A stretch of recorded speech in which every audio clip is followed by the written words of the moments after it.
This is the Artist Entrepreneur Podcast. We are your hosts, Amanda Ritchie, Noah Dock, and me, Carrie Wee.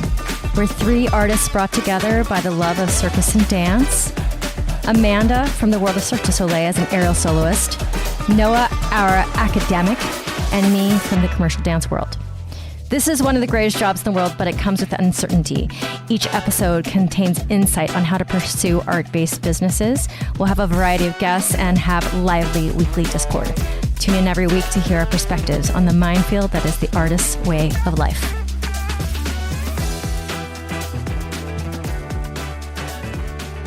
All right, go ahead. Hi. Hi, how are you? Good.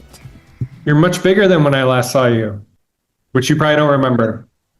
When I was 1. Probably.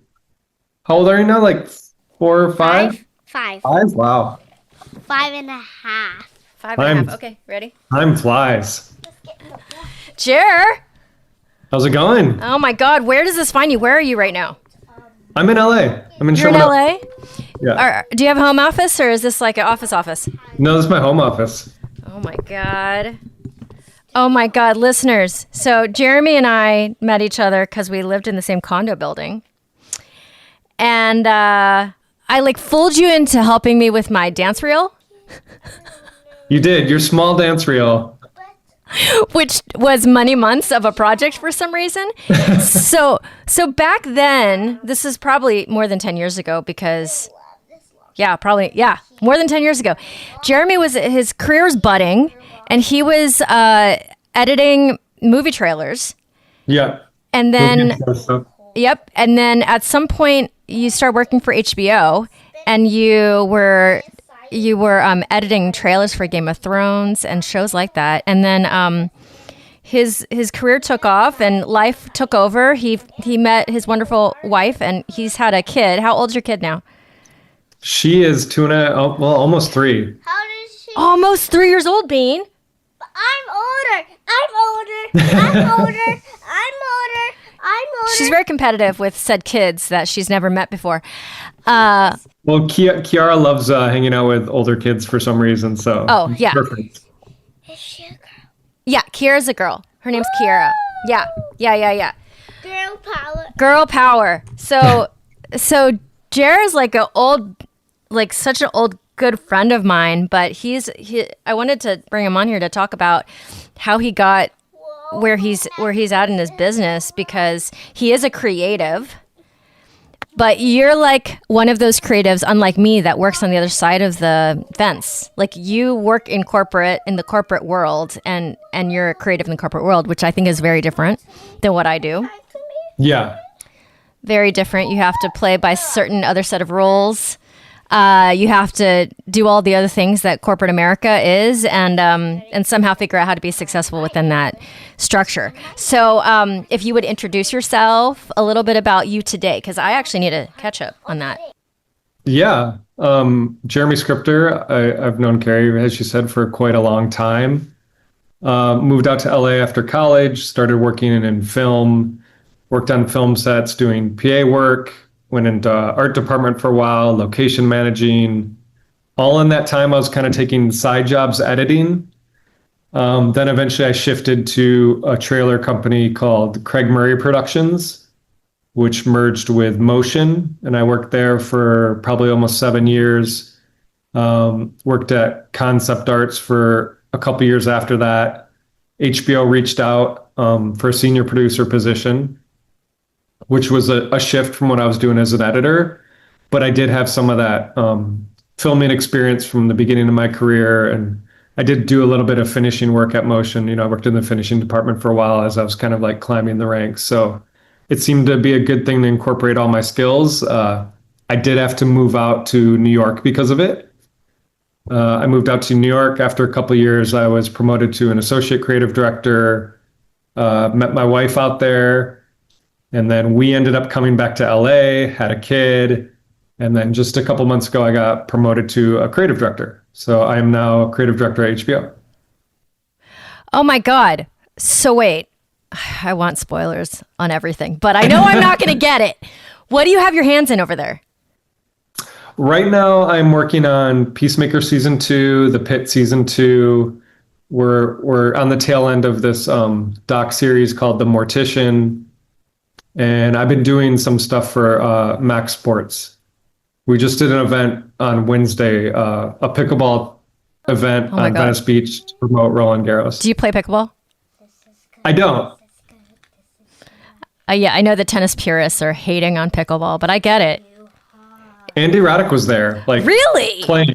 Yeah, Really? so that was cool. Okay. Squaring off against some of the pickleball pros. So creative director, what does that mean? What does that mean though? Like, you're not actually on production of these TV shows, are you? Are you No, creative so direction and then marketing? Yeah, so Okay. I work in marketing. So I will be assigned shows. I oversee a team of I'd say 10 or 11, and I get assigned shows. We have our associate creative directors kind of like be the lead for that show, and then we handle all the trailers, TV spots, episodics and recaps. We will coordinate shoots. So we'll interview talent, shoot behind the scenes. Sometimes we come up with concepts to shoot with talent. So kind of anything video related that is in marketing for a show. Okay, so how many creative directors do they have at HBO? Because they have a lot of shows. They have a lot of content. So like you are in charge Yeah.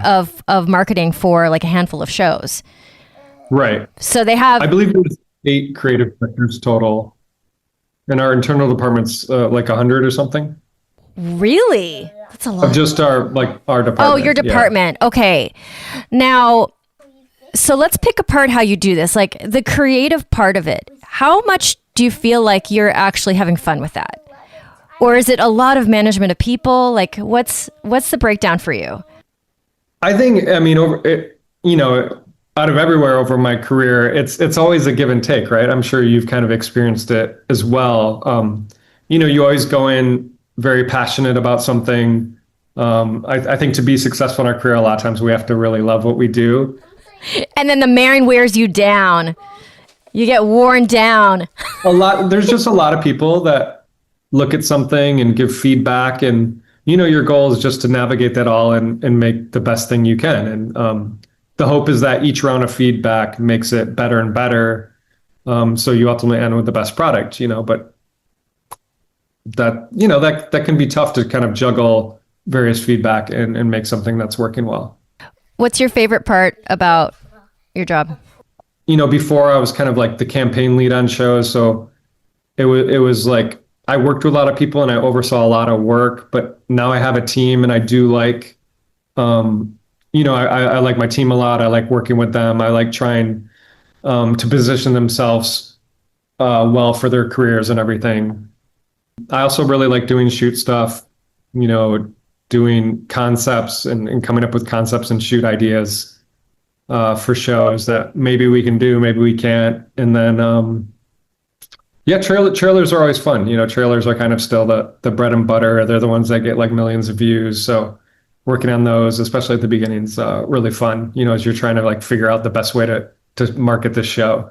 Back in the day, Jeremy's a photographer as well, and he's a videographer. Yeah, yep. How much of that skill set like makes its way and threads in with your skill set now? I think it actually does help a lot. When we do interviews and shoots and different things, we do have a crew that comes in and we work with the crew. So I'm not actually shooting anything much anymore at all. But I think having that eye and having done it, I can communicate better.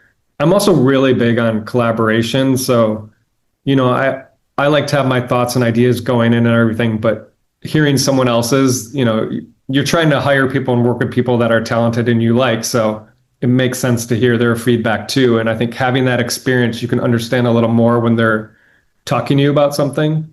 Yeah. I mean, it's not the case for everybody, but I think it's really helpful to have done the thing before you manage the thing. Yeah.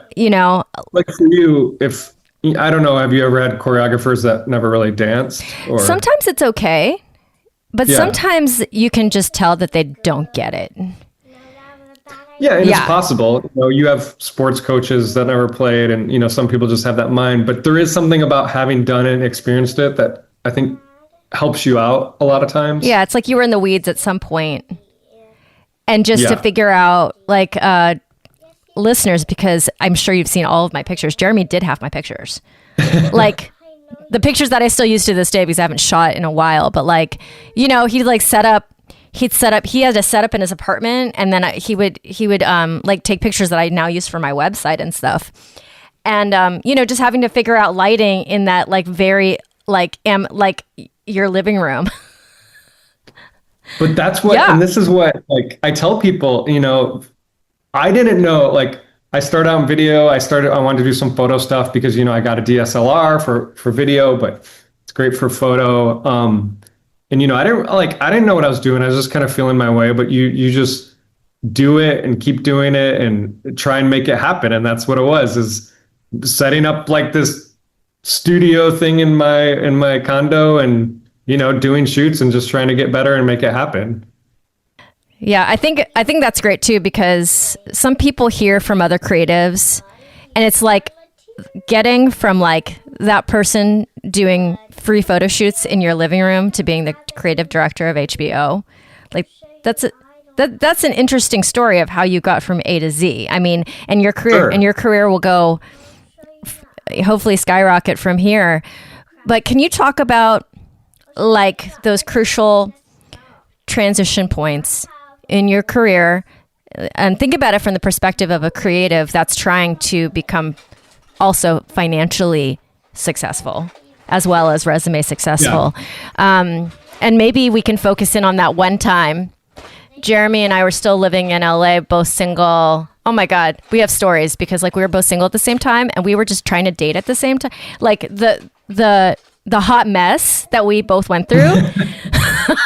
It's like you never think you're going to see the end of it because it's so bad, and then you meet the person that ends up answering the question for you. But at some point, you lost your job. Yes. Yep. And you were like WT. What year was 2016. 2016. And you were like, oh my God. And it was kind of a low point. Am I remembering that correctly?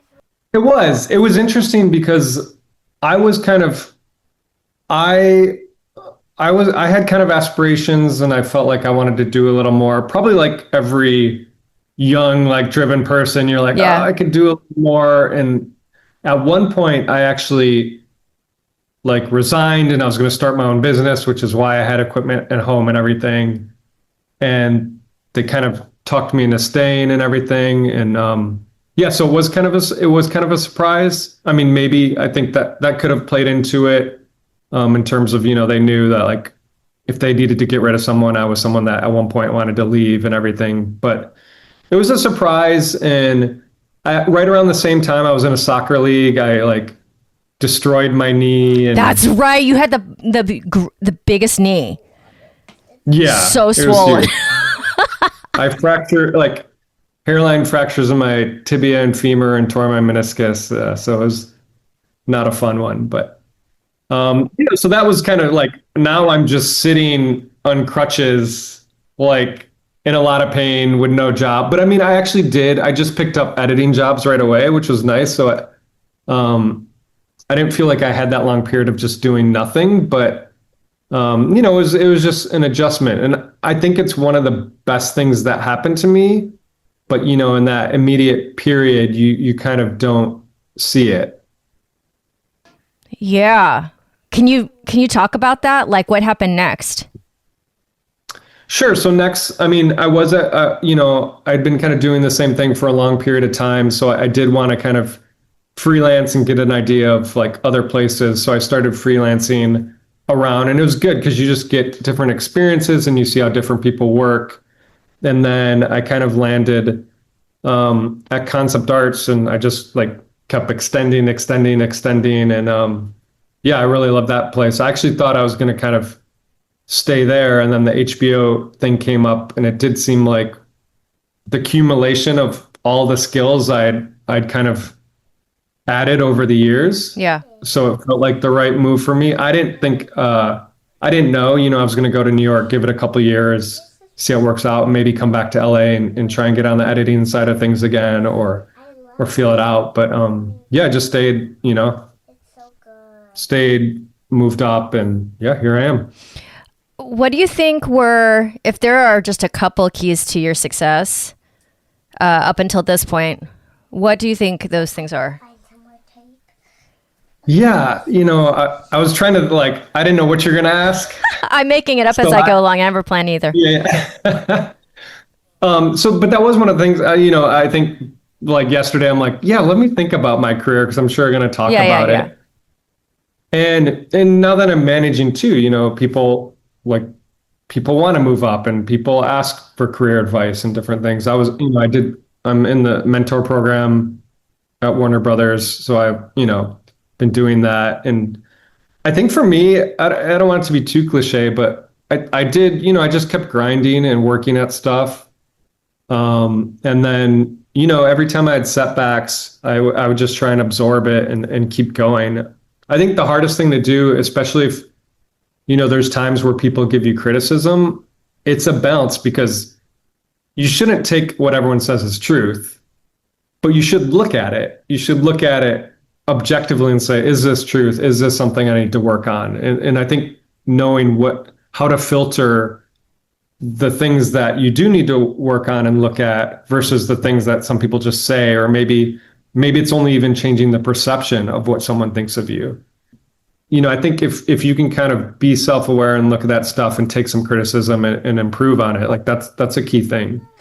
I like that. Like not everything people say is true, but there might be a morsel of truth to it. Or how can you take some of that criticism and turn it into strength after some work? Yeah. 'Cause sometimes people are just way off. Yeah. Sometimes it's their perception and your limited interactions with them, and they may perceive you a certain way. And then other times, it's true, and it's something you got to take and deal with and work on it.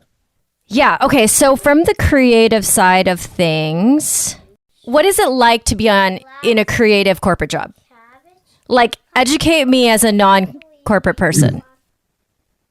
Well, I've worked on the vendor side, I've worked on the corporate side, so I've had experience with both. I think there's advantages to both. Now I'll hire vendors. And so you're the one kind of driving things. You're the one telling when things need to be turned around and do you need to work late tonight and stuff. I remember all those times that I was sitting late working at night and different things as an editor. So I try and keep that in mind. And that is something I think of. And the goal is always not to try and work someone too hard or be cognizant to give feedback in a timely manner. But then also, we have a big company. Like when you look at the amount of people, and it's a lot of working with other departments. On the vendor side, you might be working with 10 people consistently that you're consistently interacting with. And for me now, it's probably, I consistently interact 60 to 70. So, and those people are all in different departments. They're overseeing different things. So there is more of a mindset of how you work with others. You have to be creative, but you have to work well with others. You have to kind of, there's a lot more process in place. When you're on the vendor side, you're just kind of making the best creative you can. It's not quite that simple, but that's kind of the goal. And on the corporate side, there's just a lot more nuance than that. You want to make the best creative, but then you have to go through all these other kind of procedural things. So I wanted to ask you, for example, when you're putting together a movie trailer or a TV trailer, are you going home and is your homework to watch everything? Because you're basically creating a story, like a mini story out of the story. Yeah. Well, if I work on something, I obviously watch it. Yeah. You have to know the material pretty much back and forth. Okay, but Game of Thrones is it's a lot of. You probably watched it for your own sake, but these are long shows. Yeah, when I came over to HBO, I think it was before Game of Thrones final season. So I cut a behind the scenes featurette for that about prosthetics and stuff. So it was a lot of watching behind the scenes stuff. But yeah, on these other shows that I'm doing, 8 hours, 10 hours.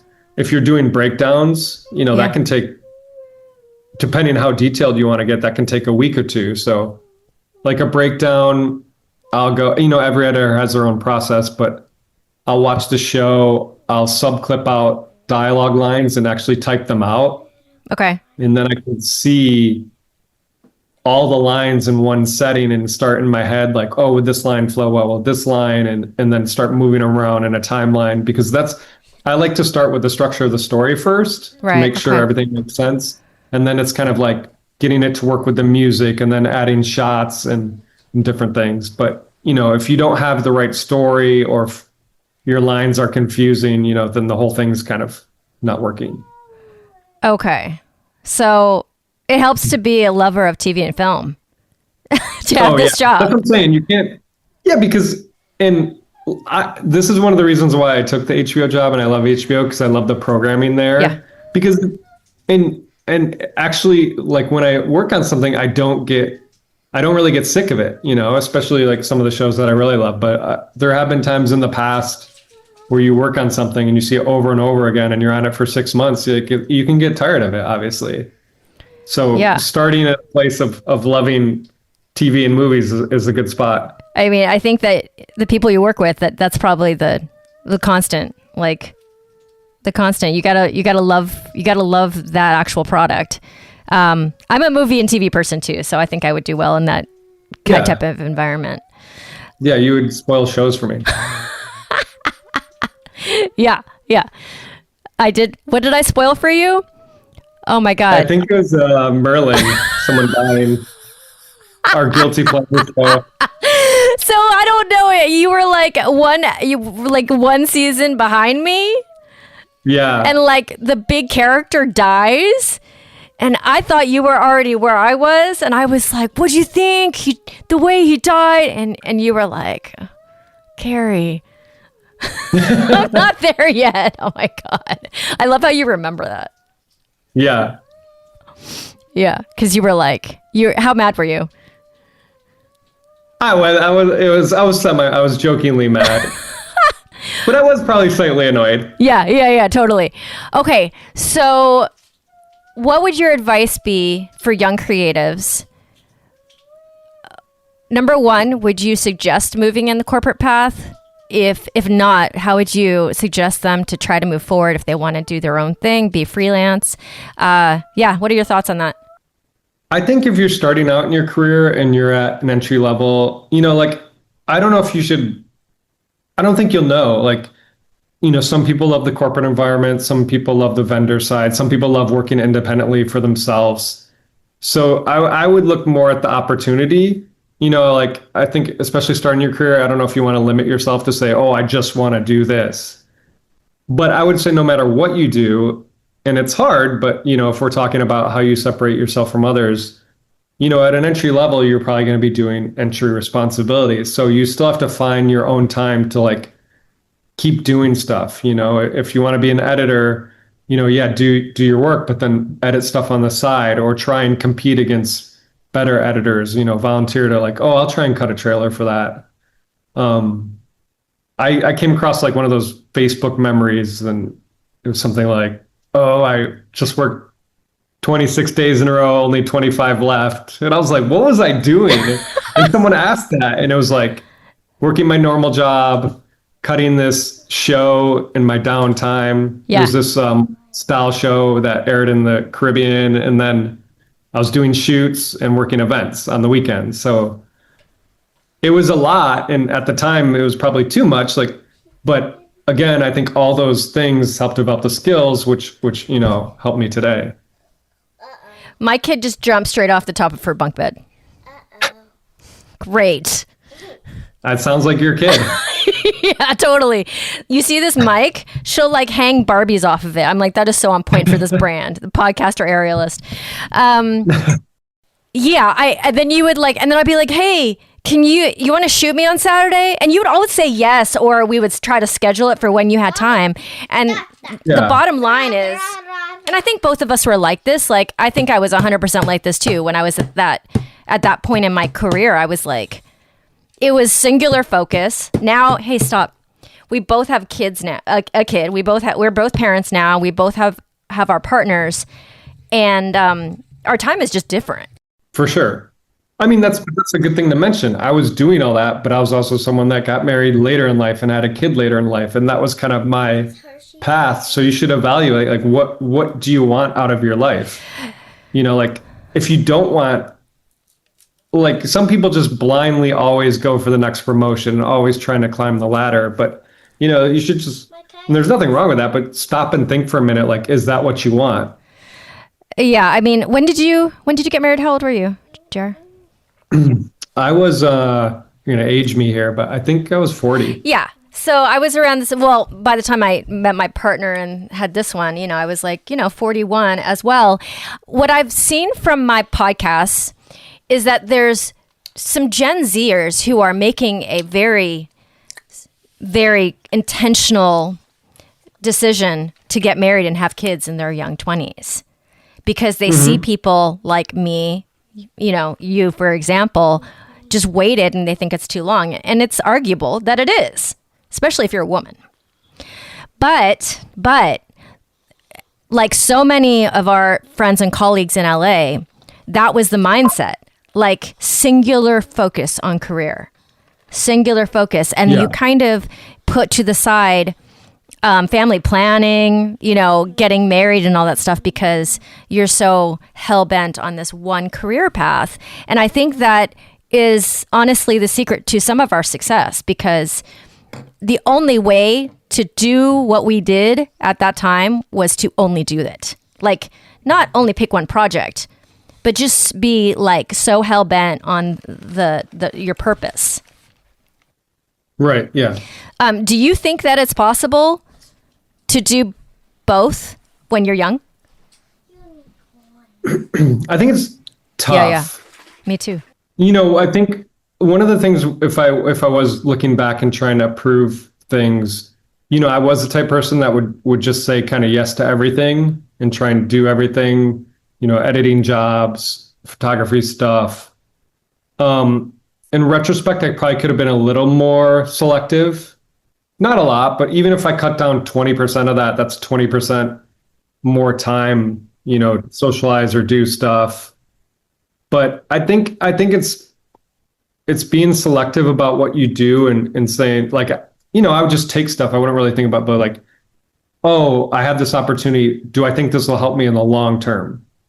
I think that's part of it. And then also just knowing what you want. And our wants change as we get older. But I think if you're kind of listening to like your inner self and saying, is what I'm doing right now, like, you're not always going to be happy. Sometimes it's going to be hard, but like, am I on the right path or does this not feel right for me? Because I think society tells us we should all kind of do a certain thing. And I think you and I are probably people that are a little more like, okay, tune out some of society and listen to, and try and figure out what you want to do. Yeah, I think about it a lot because I'm just like, is it possible to do what I did in my career if I hadn't just said yes every time the opportunity came along? And it's a good question, Like I have some friends, this is one small example, female dancers who put relationships in front of their career sometimes, and they said no at particular flexion points, and who knows what have happened. I kind of am in the camp of like, when you're that age, you just go hard. And I didn't have any balance at that time in my life. I can give you two examples. I worked this short film job. Can't remember if I did it for free or maybe I was getting paid like $75, $100 a day. And I was a PA. The art department was short, so they put me in art department, which I'm not great at, but I showed up and I worked hard. Production designer really liked me, and she was someone that knew someone, which is why she was involved in the project, but she worked on a lot of features. And then I worked with her for like 2 years in art department. And that was just a small 4-day job. I gave up a weekend for it, but that got me jobs for the next 2 years. And I was union eligible. I could have continued in that if that was something I wanted to do, which I ultimately didn't. But there's that. And then another one is I worked on an AFI film, again, as a PA, showed up on time, worked hard. Director really liked me. He graduated later on. He got a job location managing, brought me on as a scout, and then eventually kind of moved me up to assistant location manager. And then he actually had to leave the film to go get married, and then I took over as location manager of the film, and then I worked with those producers for several other films. So that again was a small opportunity that provided a couple years of work. Yeah, because you just put yourself in the right position, and then you showed you're capable of it, and you demonstrated that you could do it. Yeah. Yeah, I think one mistake people make is they take like a free job or a low paying job, to make connections. And then they're like, oh, this is free or low paying, so I'm not going to work hard. When it's the exact opposite. If you're taking a job for connections, you should. That's the thing you're getting out of it. Right. Really hard. Yeah. Yeah. Like you got to take advantage of it and not be a putz when you're there. It also says a lot. So it also says something about not being an ASS when you're on set. You know what I'm saying? Like I feel like in our business, there are some people who make it a brand to be such a dick on set, like an asshole. Do those people tell me they don't make it to the top, or do they? I think those people can make it to the top, but I think I look back at when I started PAing, and yeah, I took some stuff. I'll say that. But I think that's less acceptable these days. I don't think that it's not eliminated. It still happens, but I think it happens less, and there's more consequences when something does happen. People are actually saying like, "Hey, you can't talk to people like this, or you can't do this. That's not right." So I think those people are going to have less of a chance now to get to the top than before. Well, what makes me happy is that somebody like you did get to your position as a manager, and you've got people's careers in your hand, and you are one of those guys. You're a good guy, like truly, like an empathetic. I'm a good girl. Are you a good girl? Sometimes. What?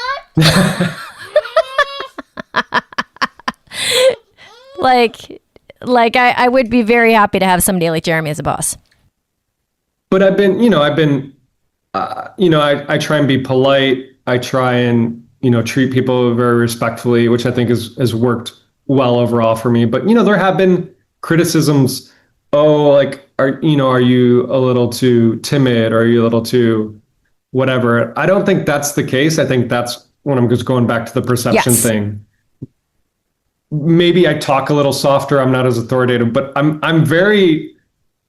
I believe very much in my ideas, and I want to collaborate with people and respect people. And I actually think some of the success I've had is because I listen to other people. But that also doesn't mean like I'm timid. Right. It just means I'm polite and listen, which is different because there are timid and you can't people. really be a timid person to get to where you have gotten, because I mean it's kind of like the pathway of a creative into like a successful position. That is warfare, actually.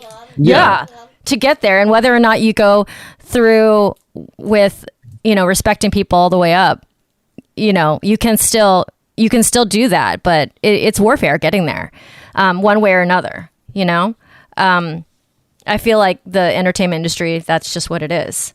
Like, it's very hard to be like timid. Again, I think there's forms that could be construed as timid when they're not. But if you're actually timid, it's very hard to be successful because a lot of it, you just got to come in and like make stuff happen. Yeah. Which takes, if you're doing it in a polite way, if you're doing it in a friendly way, you're still doing it and making it happen. Yeah.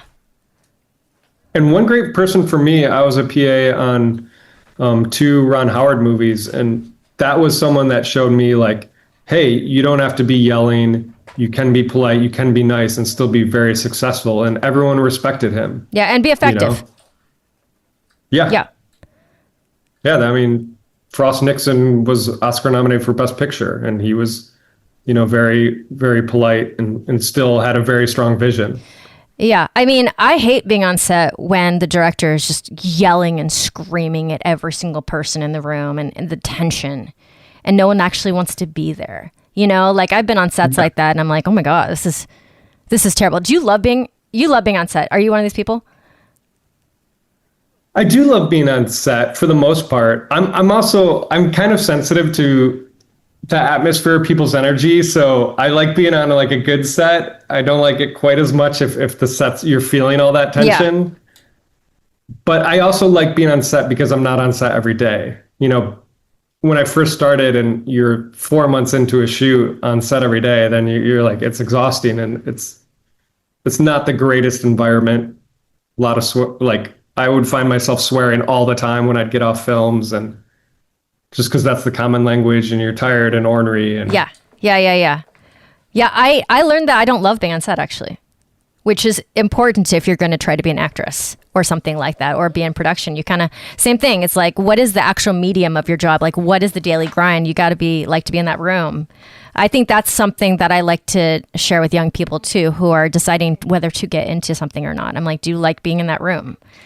Like, you want to be a Pilates teacher? Do you like being in a Pilates studio? Do you want to talk to people all day long?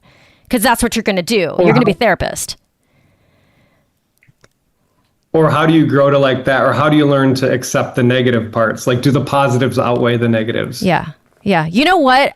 Only later on in my life did I realize I was very happy to work with so few men in my workforce. That is hilarious, right? Because you'd think, like, I wouldn't think to myself, okay, when I'm thinking about a career to start, I would like to be around like-minded women. I never thought to myself that, but that's where I'm at, and it is peaceful. You know, like, it's so interesting to me. Somebody else on a podcast was talking about, don't just pick the thing that you like. Imagine Oh, I see. Thank you, Starburst Face. She's eating candy and blowing the sugar on me. Like, are you an introvert? Do you want to be in a room alone all day? Do you want to be surrounded by people and talking to people all day? Like, what's your social battery? That is something that I never would have thought about, that I never thought about before. Yeah. And now I'm realizing how important it is. I think it's super important to surround yourself with people you can trust, people you like. In my job, like I said, I do think sometimes it's nice to also have some people that have different perspectives than you, that can challenge you, or maybe bring to your attention something that you wouldn't have thought of, from your perspective. But it's all like a balancing act. And I think at the end of the day, it's like, if you have a bunch of different perspectives, is everyone buying into collaboration and willing to have like that conversation and exchange of ideas? Jer, what will we be seeing? What's dropping? What's dropping that you've been working on right now? Well, like I said, Peacemaker 2 is coming out. That's been a couple years since season 1. Pit season 2. The first season did really well. I like, a lot of people talked about it. Yeah, those are the big projects for me. I watched Last of Us. I watched The Rehearsal. I watched Hacks. I thought all those shows were great. I didn't work on them, but those were recent ones that came out that I loved. Okay. Did you just for yourself watch House of Dragon? Yeah. I cut a 30-second spot on season 1, so I'd watched it. That was one where I watched for work, and it did take a while to break it all down. But yeah, I keep watching House of Dragon. House of Dragon. So it came out when she like starts to watch shows with me, and I was like, oh, I can't watch this one. What, Bean? No more candy. No more candy. I'm about to give you the rest of your food. So, Jeremy, I appreciate you. I'm so proud of you. Like to see you. Thank you. It's awesome. Mike, come on, I want my Subway. Okay, you want to eat? My Subway. Do you want to say goodbye? She always says goodbye. Well, I was going to say quickly, I'm very proud of you. I love what you're doing and making stuff happen, and all the help you're giving to people through this and through everything else. Yeah. I've somehow, you asked me if I needed one more podcast. I have 3 like, who needs 3 podcasts? I guess I do. And then when we visit LA, maybe we'll come see you and your kid and your beautiful wife. Please do. Yeah. You ready to say goodbye? Bye. Say bye, Jer. Bye. We'll try and wrap this up so you can get your candy soon. I already ate a lot. I'm done eating my candy. Yeah, we had a half of a Subway sandwich and jumped on, and she just ate candy while we were talking. So we needed more food, real food. Hungry. Yeah, we need real food. That's what my wife says, the same thing to me. I do like my Starburst. Thank you so much for tuning in. You can find Amanda Ritchie at Grounded in Flight on Instagram and at Noah Doc on Instagram, as well as Red Flags app. And me, Carrie Wee, you can find at wrapyourheadaroundsilks.com. Thank you so much for being here. We appreciate you. We have so much more coming at you, including guests that are in this art world, that are blazing their way through new businesses and, just more banter from us. Thank you for listening. This is The Artist Entrepreneur.